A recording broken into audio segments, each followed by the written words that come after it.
and welcome to the Conversation with Al McFarlane.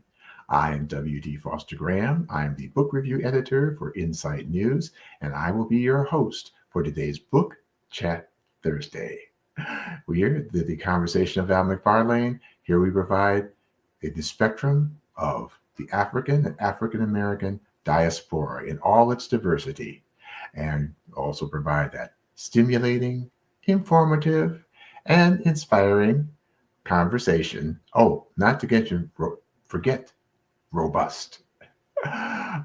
We are currently at 1,400 viewers, and we're shooting for that 2,000 mark. So if you are enjoying our content, please like and share and subscribe.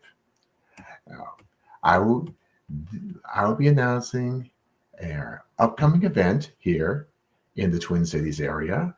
It is the Minnesota Black Authors Expo. Our next event will be coming on Saturday, April the 12th from 10 a.m. to 3 p.m. at the George Latimer Central Library, 90 West 4th Street in St. Paul, Minnesota. And the theme is Bringing Black Books to Life. This event is free and open to the public. So it'll be also with our Black Authors Expo. We have our Kids Corner. There's a teen creative writing workshop and a writer's boot camp. All of these are free. And also, we are having our scene from the page to the stage, which will be featuring our Emmy Award winning actor and vocalist, also an author himself, Brother T. Michael Rambo. So mark your calendars for Saturday, April 12th at the George Latimer Library, downtown St. Paul, from 10 a.m. to 3 p.m. Our guest teaches creative writing in the MFA Writers Workshop at the University of Nebraska at Omaha and the Minneapolis College of Art and Design. His short fiction, interviews, and essays have appeared in the Slowdown podcast, Short Story Today, Black Market Reads, African American Review, Callaloo, Tomanos Journal, Quayle Journal, Spaceship Projects, and other outlets. And his work has been anthologized in Excavating Honesty, an anthology of rage and hope in America, Liver of Dixie, Tuscaloosa Writes This, Tuscaloosa Runs This, and The Pen is Mightier, Volumes 1 and 2. He has edited and co-edited for Fairy Tale Review, Black Warrior Review, and Yes We Can, which is a collection of Liberian-sourced literacy materials. His novel, The Through, was a finalist for a Minnesota Book Award in 2018. Hey, you go. With support from the Minnesota Arts Board, he is currently working on Uprising, a novel set during the George Floyd riots in Minneapolis. And his next book, For You, Why Should I Cry? Stories, is forthcoming from the Innovative Prose series at Texas Review Press. And in September, he starts his new position as Assistant Professor of Creative Writing at the University of Denver. Oh, and I had the honor of meeting our guest author at the Reverb Open Mic Night at Flava Cafe here in St. Paul. So I had a chance to hear his work, and he is truly a wordsmith. So without further ado, it is my good pleasure to bring to you today Brother A. Rafael Johnson. Hi, Hey, Rafael. hey, how are you? Excellent. How about yourself? I'm good. I am good. Thank you. Good. So tell us, our viewers, a bit about how you grew up, where you grew up. Oh, goodness. Well, I was born in upstate New York. My parents are from Arkansas. My dad was from Pine Bluff. My mom's from Forest City, Arkansas. And so I grew up in upstate New York, and then I split time between there and Texas, where we also lived, and then eventually went to the University of Texas for college and majored in theater. Awesome. Oh, so who would you say, I think, as an author, who would you consider were your mentors as you were growing up? The ones that, hey, I got your back when it came to you as a wordsmith and a writer. I really wasn't a writer as a child. Hmm? I come from a family of storytellers. So we have a Ah, long oral storytelling tradition. And that, I got that from my great grandparents, my grandparents, uncles and aunts and cousins. I have a very large extended family. Um, but I did some writing in high school and I was pretty good at it. And then I think it was in fact, I won an award from Columbia, I believe, in high school for some of my poetry. And then in my senior year of high school, I was taking an English course, a kind of a standard high school English course, and I guess the teacher had a hard time believing that the one black child in her class in a school of 1400 almost all white students, that this one black kid was a better writer than all of the white kids. So she accused me of plagiarism, and I was just completely undone by that. I was very confused and ashamed. I got an F on my paper. I never got F's on anything. And so at the time, I never told anybody. I thought it was my fault, and I stopped writing. I stopped writing for nearly 20 years. Um, and so yeah, it was who I think there were people at the time that might have been good mentors for me, but I was so sort of locked in myself at the time. I was so worried about what this one teacher had said that I never responded to them. oh, so that being said, what brought you out of that? Time I think helped in maturity. Um, Also, really finding my voice and finding myself as an artist in the theater and in performance art, that helped quite a bit. And then later, in my mid 30s, I was making short films, and I had made one, Oh, and I had some ideas for others. And so I just started writing down my ideas because I had too many ideas and I had to figure out which one to make next.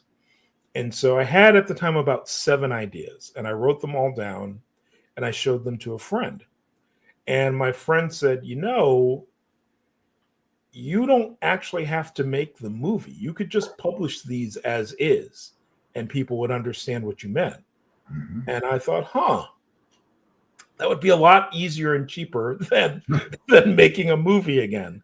And so that's when I started writing again, and not publishing at first, certainly, but I would give snippets or previews of my work at open mics, at poetry readings, and stuff like that. And that's sort of what got me to start writing again. Well, hey, as long as you're writing, because I'm as me as a writer and stuff like that, I look at it this way: our work is never done. No. No, it isn't.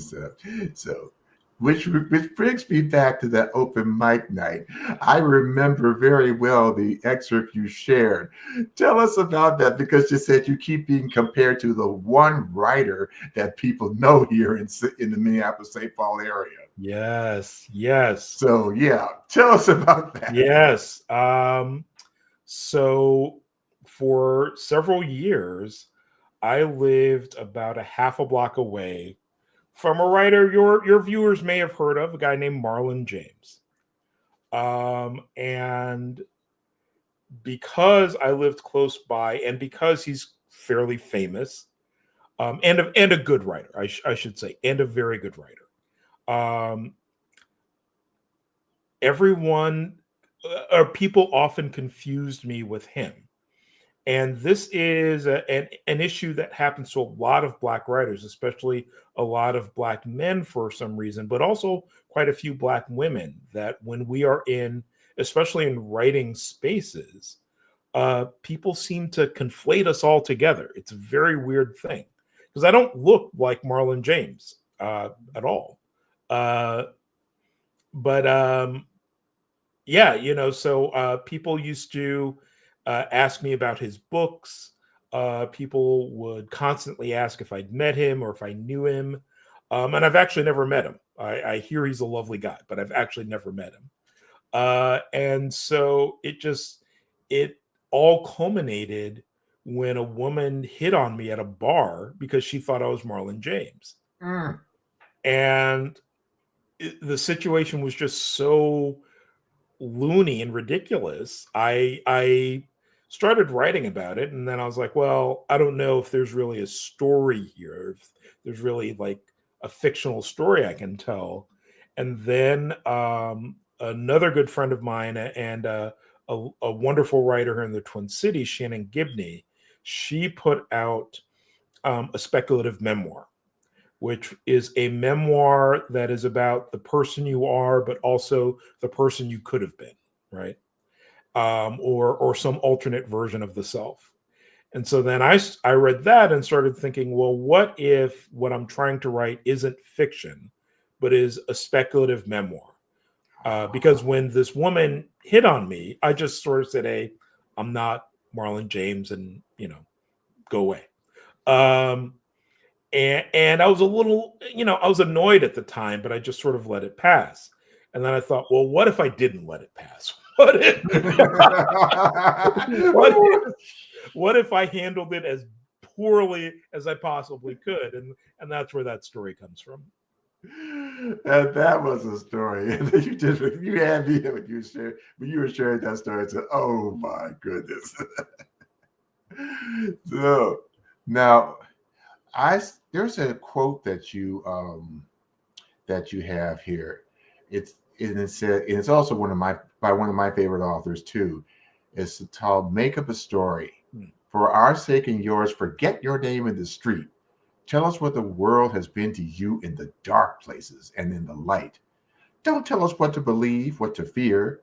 Show us belief's wide skirt and the stitch that unravels fear's call. And so tell us what does that quote mean to you? How does that resonate with you? Yeah, that's from Toni Morrison's Nobel Prize speech. And yeah, that it very much sums up what I believe in writing. There's often an emphasis in our communities of telling it like it is, right? Of using writing to replicate reality. Mm. And while I think there is some place for that, Mm-hmm. replicating reality is not how our ancestors escaped slavery. Mm. It is not how we got ourselves out of poverty. It is not how we beat Jim Crow, right? We had to imagine a different future. We had to imagine a reality that was not what we saw, that was Mm-hmm. not what we were told needed to be there. And so when I write, I am still writing that imaginative self. I am writing, the ideas and the perceptions that are going to get me beyond the present moment. And hopefully get someone else beyond the present moment. And it's not that the present moment is unimportant, but it's not all that there is or all that there ever will be. And so, yeah, that's when I think about that quote, when I think about, show us who you are in the dark and the light, show us the stitch that unravels fear's call. That is what I think of as really the work of fiction, or the job of fiction, is not showing the world as it is so much, but showing the truth of our experience, showing what we've learned, showing what is valuable enough to pass on to someone else in a story so they'll remember. When I think of the way I grew up and all the stories that I heard growing up, that's what was happening. We're passing wisdom on to each other. We're passing truth on to each other. When I think about the spirituals I heard growing up in church, that is another way of passing wisdom and passing truth on to someone else. And so in my fiction, that's what I try to do. I don't necessarily stick to the world that is, because that's simply not enough for me, to be honest. Hey, there you go. Just one thing I remember that was in your in the book is about the difference between truth and fact. So which brings us to our viewers would love to know what The Through is about and what inspired you to write it. Okay. The Through is about an estranged Black couple. Ben is a failing writer and failing academic. He teaches adjunct classes at a university in Alabama. And his fiance is a woman named Adrian, and she is a dual survivor of childhood sexual abuse and Hurricane Katrina. And the two of them discover a slave ship floating in the sky. And then they have to figure out what to do with this floating slave ship. What inspired me to write it? So again, a long time ago, I was finishing my graduate degree, my Master of Fine Arts in Creative Writing. And I was in a class and I was daydreaming. I wasn't paying attention.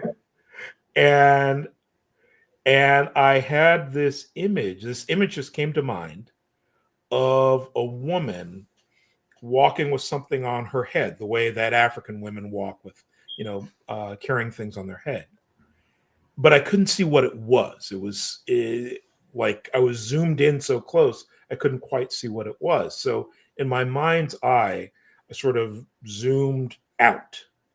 And I kept making the picture bigger and bigger, and I still couldn't see what it was. And it just kept going back and kept going back. And eventually I pulled back far enough to see that this woman had balanced an entire slave ship on her head and was walking down the street in the town where I lived. She's walking down the street with a slave ship balanced on her head. And that was it. That was all I got. I got no information about who she was or what was going on with this ship or what was happening. And so then I spent years trying to sort of figure out that image and write a story about what I'd seen. So that's how The Through came to be. Yeah, that image, I know, shows up because when I read the book, especially between Ben and Adrian. So now, so far as now, The Through and Okehika, can you elaborate on what those municipalities are? Yeah. So The Through and Okehika in the book are almost the same place, not quite the same place. Okehika is a fictional town that I invented, and Okehika exists in every southern state, but it's all the same town. So you can enter Okehika, Alabama, and if you're not careful, you could exit from Okehika, Florida, or Okehika, Georgia. And some states have more than one Okehika, and it's been destroyed in at least one state. Some places now it's been taken over by urban sprawl or suburbs or whatnot, and some places it's still pretty much the same town that it always was. It is I don't want to say it's a magical place in the sense that Hogwarts is a magical place or something like that. It is a place of connection. It is a place of transference. It is a place where people can, if you can find it and if you can find a way in, it's a place where you can receive the truth or the wisdom that you are ready for. You may not necessarily understand it. You may not necessarily want to hear it, but it is definitely there. Yeah. And it is, again, I don't want to compare it to these sorts of other. I mean, it's not a fantasy world. I would say it's a town. It is a town that is there and not there. It's physical, but it's not physical. It's that place that, if you've ever driven around the South, it is that stand of old shacks that's sort of out in a field somewhere, and you sort of see it when you drive by, but then it doesn't seem to be there anymore, right? It is those old juke joints that you can hear, but you can't quite figure out where they are. That's Okehika. Yeah. When I was reading it, because things like it give you that remnants of what's past, and partly in the present. It's like almost like a portal between one Okehika to another. Mm-hmm. So it comes off for me. It's not magical, as you say, but it comes off like those stories that come down from one generation to another as the storytellers, as that oral tradition. So speaking of which, there are two characters that also stood out for me. Besides, in addition to Adrian and Ben, that was Cut Mary and Ethiopia Jackson. Tell us more about those two characters. Oh my God. Okay, so let me start with Jackson. Ethiopia Jackson is Ben's best friend, and in many ways Ben's foil. Like he is the person Ben wishes he could be. He is very good looking. He's very popular. He's a very accomplished writer. He drives around this big motorcycle, and women sort of gravitate towards him. And he is in many ways a wonderful person. He also has some secrets that we explore a bit in the book. But he is, in Ben's sort of gloomy life, he is this persistent ray of sunshine that kind of pisses Ben off in weird ways. But I felt that character needed to be there to give Ben some balance, especially, or else Ben is just too far in himself. And then Cut Mary. Yeah. Ooh, so Cut Mary. So in that new book that you mentioned that's coming out with Texas Review Press, in there is Cut Mary's origin story, like how she would be. And in fact, her story is in many ways the origin story of Okehika, and how that town came to exist. Cut Mary is a root worker, and also something of a conjure woman. She is extremely old. How old, it's hard to say, but she's been around at least a few hundred years. She has made many mistakes. She has tried to do well, I think, tried to help people, and not always been successful. I think her record is decidedly mixed. And so when we meet her in the book, she's actually been imprisoned. There were, I don't know if you've ever seen one of these, but when I was a kid, there used to be these bottle trees in the South, and there are a couple kinds. There are trees where people would sort of put blue glass bottles on the tree, but sometimes there would be trees where they let the bottle grow into the tree. So it'd be like these blue glass sort of almost windows, like embedded in the tree, and those were bottle trees. And the idea was that if a witch passed by one of these bottle trees, her soul would be sucked into the glass. She couldn't hurt anybody. And as a kid, again, this is one of those sort of Okahika places that I remember from visiting my grandparents and great grandparents down on the farm in Arkansas. There was always supposed to be one around, like if you just went around that bend, there'd be a bottle tree, but don't go over there because there could be a witch over there, right? So it's always this space of imagination and of power. Like there's this terrifying, powerful object, but don't go over there. But we'll talk about it, but don't go over there, right? And so Cut Mary, being who she is, kind of arrogant at times, didn't heed the warnings and got caught by one of these bottle trees. And that's where we find her at the beginning of this book. But she's actually been doing stuff in Okahika for centuries by this point.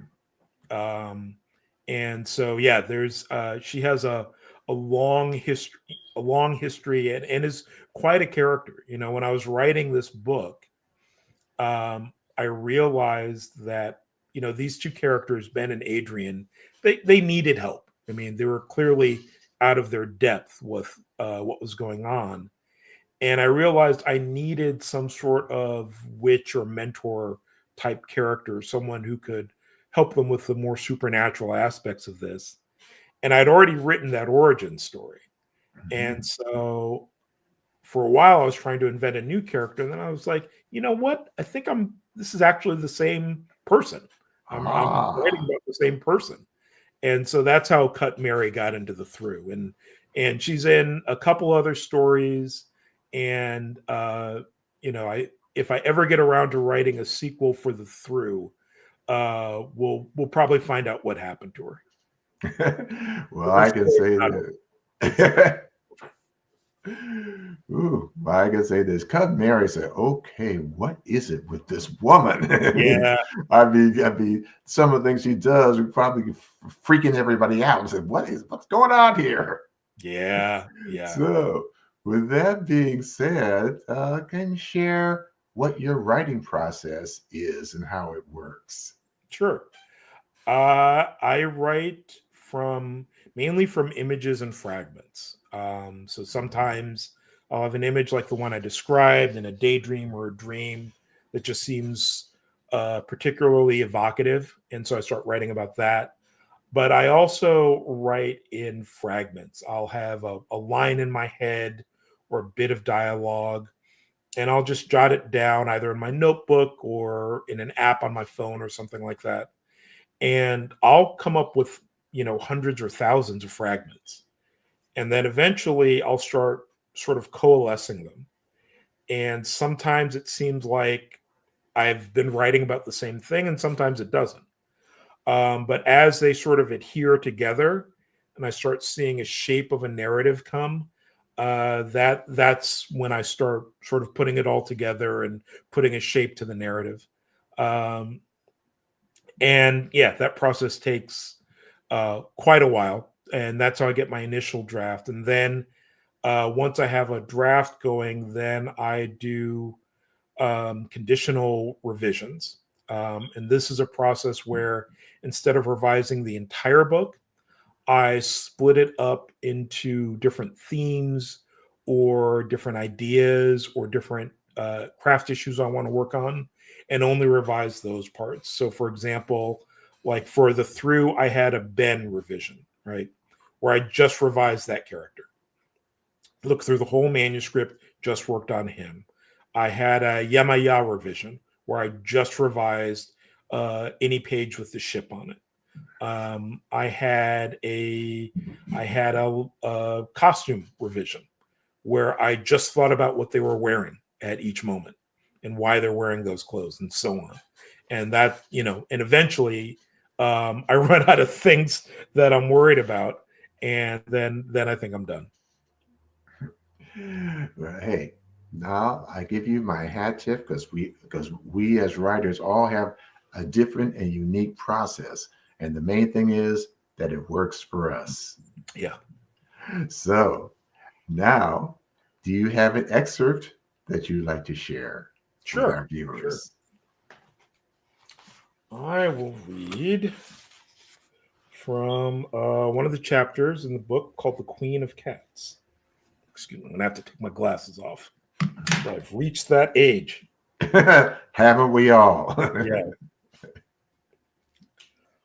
Fairy tales terrified me when I believed in things. On my 5th birthday, one of Mama's lady friends, Miss Janice, came over for dinner. We weren't having a party or anything that year, just a quiet meal at the kitchen table with huckabucks for dessert. Miss Janice taught at a university. I remember her as the kind of lady Mama liked, smart, well educated, not the type to wear makeup. She was the first black woman I'd ever seen with short hair. Over dinner, Miss Janice told us about her travels up and down back roads, through abandoned farms, into the backwoods and hollers of the South. She'd been looking for old people to tell her stories, but not just anyone or any story. Her stories had to be particular. All your stories come from one town? Mama asked. That's the thing, baby, Miss Janice said. There's more than one Okahika. Before I could open my mouth, Mama pressed her foot into mine. Okahika was where Grandma and Granddaddy lives. I'd been to Okahika before, plenty of times. What are you talking about? Mama asked. Hard to explain, Miss Janice said. At first, I found all these references to a town called Okahika, but they were in different states: Georgia, Florida, Texas, Arkansas, and so on. I found about a dozen all through the South, but the stories were so similar they must have come from the same place. So is there one Okahika or a bunch? That's what I tried to find out, Miss Janice rested her hand on Mama's. I drove all over the place looking for people who'd talk about Okahika. Most just repeated stories they'd heard themselves. A question just popped out of me. Miss Janice, did you ever find Okahika? Adrian, what have I told you about interrupting grown folk? Mama snapped. I'm sorry, I said. Miss Janice squeezed Mama's hand and gave me a smile. Baby, if Okahika ever existed, it's long gone now. But you can read what I found out here. Miss Janice handed me a wrapped present. Althea tells me you're a good reader. I looked at Mama. She nodded, so I opened the present right at the table. It was Miss Janice's book, The Mythic Southern Folk Tales of Okahika. I remember the book more than Miss Janice. It had a yellow and white checkerboard cover with a picture of a red frog on it. My birthday dress was the same color. The stories had crazy titles like Bell and Cut Mary Somewhere in the Sugar Cane, Imamu, or Reverend Overtime Gets Himself Together. The Queen of Cats still scares me. Not the ending of that story, but the moment. I'm sure there's a better word for the moment. If I asked Ben, he would mansplain at me, then point me to a book on narrative theory or some bullshit. But I've called it the moment since I was a girl. The moment is the jump off. It's that one little thing that puts everything else into motion. Little Red Riding Hood takes the basket to her grandmother. The prince's invitation gets to Cinderella's house. Once the moment happens, the story starts and there's no going back. My problem is that the people in the story never know when the moment happens. By the time they realize the story has started, it's too late. They can look back and say, oh, that's when that happened. But by then, they're hanging off a cliff. I can handle hanging off a cliff, but not knowing why I'm hanging off a cliff until I'm hanging off a cliff just bothers me. If I'm in a story, it's my story. I want to know when it starts. Miss Janice didn't know how to eat a huckabuck, so I showed her how to loosen the Dixie cup from the frozen Kool-Aid and slurp from the bottom. Mama and her friend visited while I finished mine and opened the book. The Queen of Cats jumped off the page and infected me. I never got loose of that story. When Mama tried to read the story to me before bed, I told her I already knew what happened and didn't want to hear it again. She kissed me on the forehead and tucked me in, but I stared at the tin ceiling all night as the story ran across the room, up the walls, and out into the night before it came back and curled itself up under my pillow at sunrise. A long time ago, on a cold night, an elderly nun sat in the warm kitchen of the rectory, waiting for the old priest to come home for dinner after performing funeral rites. Their cat Katie curled up next to the stove, half asleep and half waiting for the priest to arrive in hopes of getting a treat. They waited and waited and waited for hours and began to worry until at last the priest ran into the rectory, disheveled and dirty, shouting, "Arcadia Forsyth! Who's Arcadia Forsyth?" All the nun and the cat could do was stare and wonder what was the matter. "Father," the nun said, "what's happened to you? And why are you looking for this Arcadia Forsyth?" "Mother, you would not believe me if I told you," the priest said. "I can hardly believe it my own self." The priest sank into a kitchen chair and began to shiver. The nun began to bring the priest his dinner, but then thought better of it and poured him a glass of whiskey. "Here," she said, "warm your bones." The priest drank the entire glass in one gulp, then refilled his glass. "What a day," he said. "I had just performed the last rites and counseled the family. I left through the back entrance of the cemetery to catch the streetcar. It was already dark and I sat down. I must have been tired because I fell asleep and only woke when I heard a cat's meow." "Meow," answered Katie. "Yes, exactly like that," said the old priest. "So I opened my eyes and guess what I saw?" "I can't even imagine," the nun said. "Cats of different types, Siamese, calicos, black cats, and so on. And guess what they carried?" "Carried?" the nun said. The old priest lowered his voice. "A small coffin covered in a purple velvet pall, and on the pall was a tiny crown of gold, and at every fourth step they all meowed together." "Meow," said Katie. "Yes, exactly like that," said the old priest. "And as they came closer, I could see them more clearly. You know how cats' eyes reflect the tiniest light. Well, they came closer, 6 carrying the coffin, the 7th walking in front like, well, look at Katie staring at me. You'd think she understood me." "Never mind," said the nun. "What happened next?" "Well, as I was saying, the 7 cats came towards me suddenly, and at every fourth step they said together, 'Meow.'" "Meow," said Katie again. "Yes, like that, over and over, until they stood at the entrance to the cemetery, right next to me, and then they stopped and stared straight at me. I felt a strangeness inside me, I admit. Now, look here at Katie. She's staring at me the way they did." "Never mind Katie," the nun said. "Go on." "Now, this is the part. They stared and I stared back until the 7th cat, the one that wasn't carrying the coffin, said to me, yes, said aloud in a voice, 'Tell Arcadia Forsyth that Arcadio Fierceth is dead.' And that's why I asked you who Arcadia Forsyth was. But how can I tell Arcadia Forsyth that Arcadio Fierceth is dead if I don't know who Arcadia Forsyth is?" "Saints preserve us," screamed the nun. "Katie, look at Katie." And to their shock, Katie stared and Katie swelled, and at last Katie shrieked, "What? Arcadio is dead? Then I'm queen of the cats." Katie ran out of the rectory and was never seen again.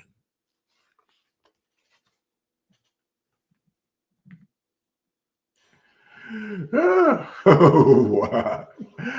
That was it just said, woo. Yeah, that was amazing. Because the queen of the cats was just say all the time that cat's just sitting there in the rectory says,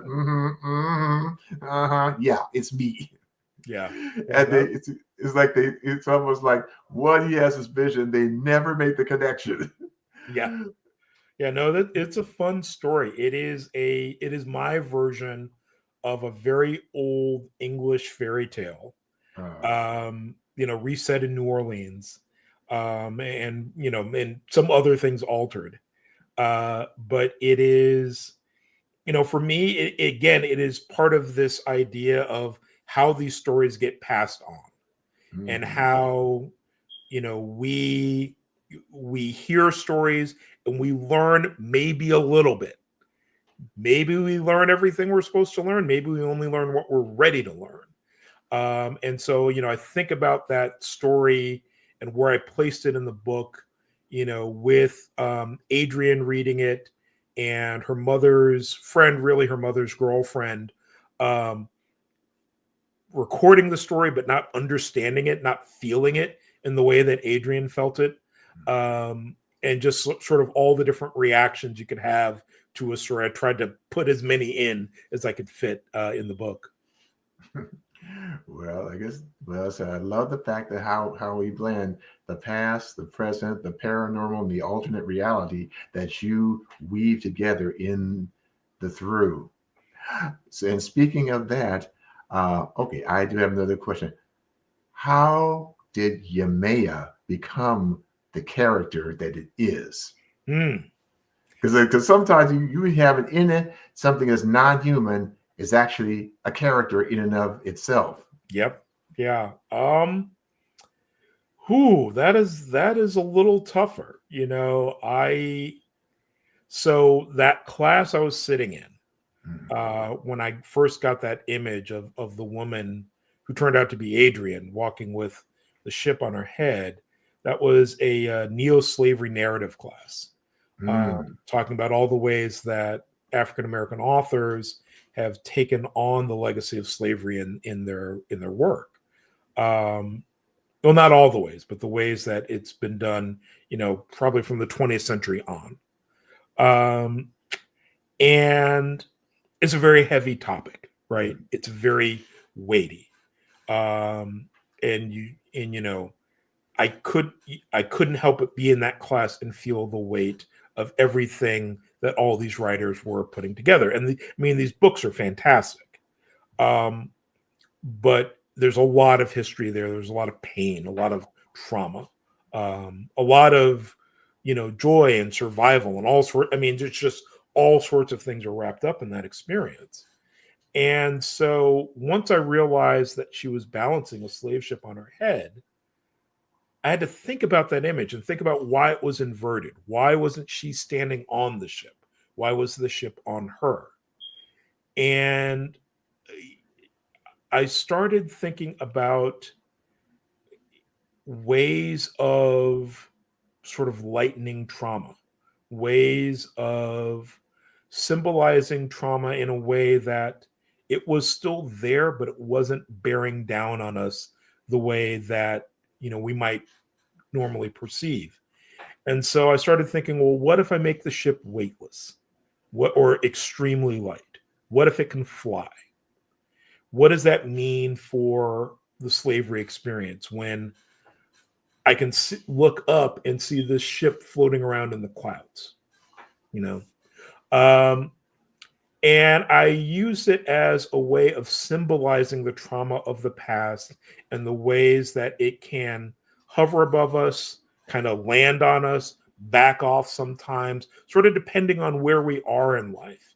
There are books where that experience, a traumatic experience, is sort of all the character ever thinks about, and it's all that sort of sits with that character.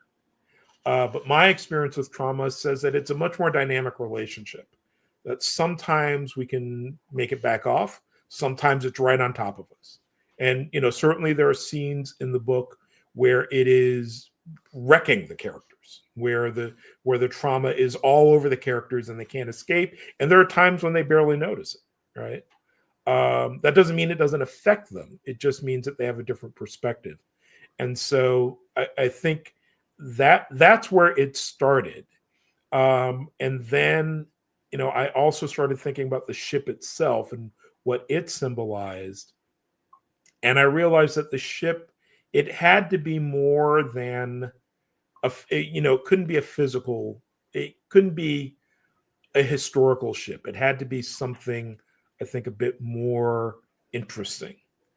And so, in thinking about that and thinking about some underwater sculpture I'd seen, sort of chronicling the experience of enslaved people, I started thinking about what would be the experience of the people on that ship.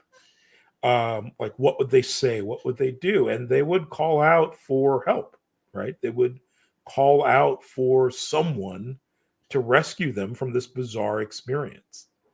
And and this is not very different from what's going on right now with these deportation flights. People being kidnapped, shackled, and sent to a place where they have no idea what's going on, right? It's basically the same. It's very similar. I'll say that. Um, and so, I started thinking, okay, who do they call for help if they're in this horrific, bizarre situation? And Yemaya, the goddess of the seas, was the obvious choice. So the ship wasn't originally called Yemaya, but so many people asked for her, called her by name, that the ship took on that name, and it took on a very sort of odd, mystical quality by itself. Mm. Yes, and yes. And I get the connection to sort of like between what's going on now and what was going on then Yeah. in terms of what's happening so far as the Yeah. history and so that's Yeah. true. It is this odd, it's not quite a repetition, Mhm. but it is not hard to draw parallels between, uh, you know, those transatlantic experiences from the 1600s and 1700s and 1800s and what we are seeing right now, or the devastation we're seeing in the Middle East and other places. It again, I wish I could say that humans were great at learning from history and learning our lessons and never Mm, doing that again, but it doesn't seem like we are. mm. I hear you. I hear you. So, well, Raphael, as you have new writers and those that wish to be authors that are listening in. So, that being said, what advice would you give to the persons who dream of becoming authors and said, well, I thought about that and maybe those, but they're not quite sure. Yeah. First, write it down. Write it, write it, write it. Uh, get it out of your head and start writing it down. That is my first advice. Second advice, read, read, read. Read books, read more books, read some more books after that.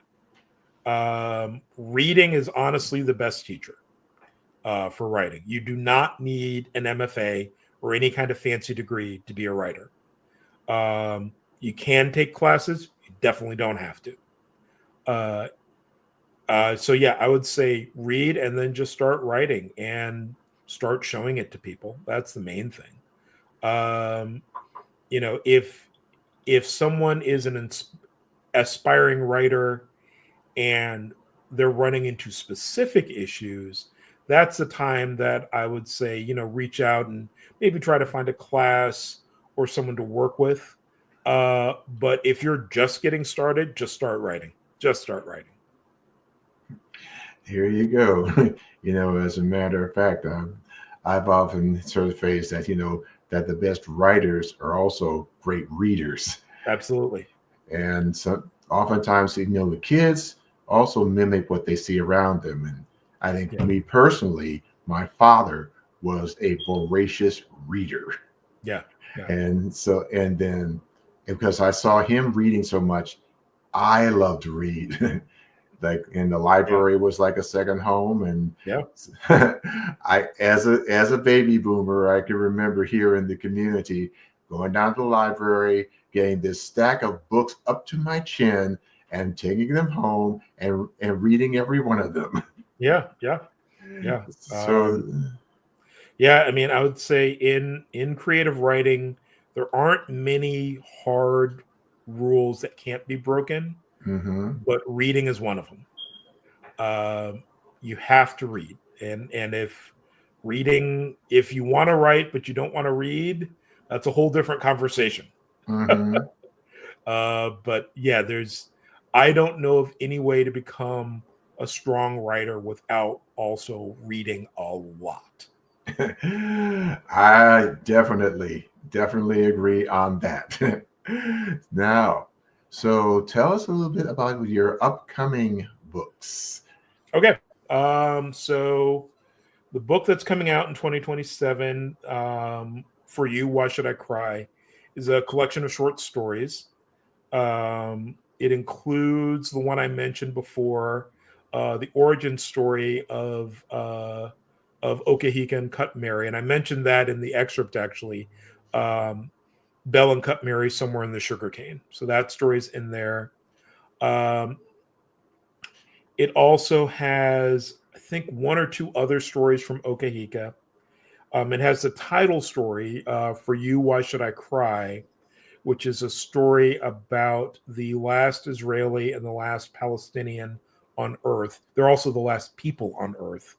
And they fight every day and then go home together because they're also a married couple. It has the story we talked about earlier on, I, Marlon James, or Marlon James in the Case of the Unidentified Body, which is more speculative memoir. And it's got a few other stories in there. A story that's might be my most popular short story called Morrison's Note, which is this very odd story about a guy searching for the perfect poem by knocking holes in the floorboards of his apartment. That story is also in there.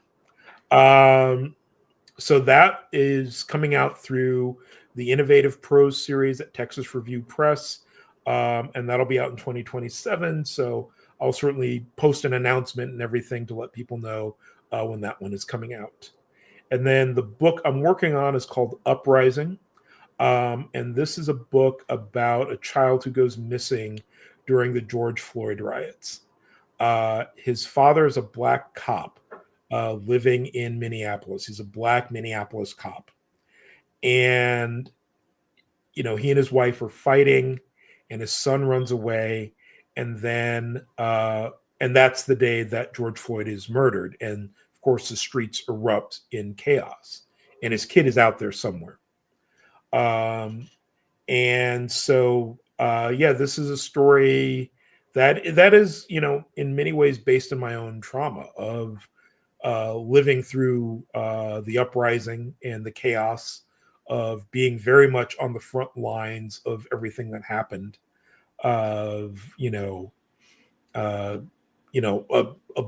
Several unpleasant things happened to me during that time, and so this book is a place for me to sort of try to expunge as much as that as I can. Oh, yeah. Well, now I'm going to be looking forward to getting a copy of this. Yeah, me too. Especially as being who was born and raised in South Side Minneapolis. Yeah. I'm definitely looking forward to getting a copy of that book. So now I'm going to ask you a question. I ask all of my authors this question. What advice would you give to your 13-year-old self coming from where you are now? Ooh.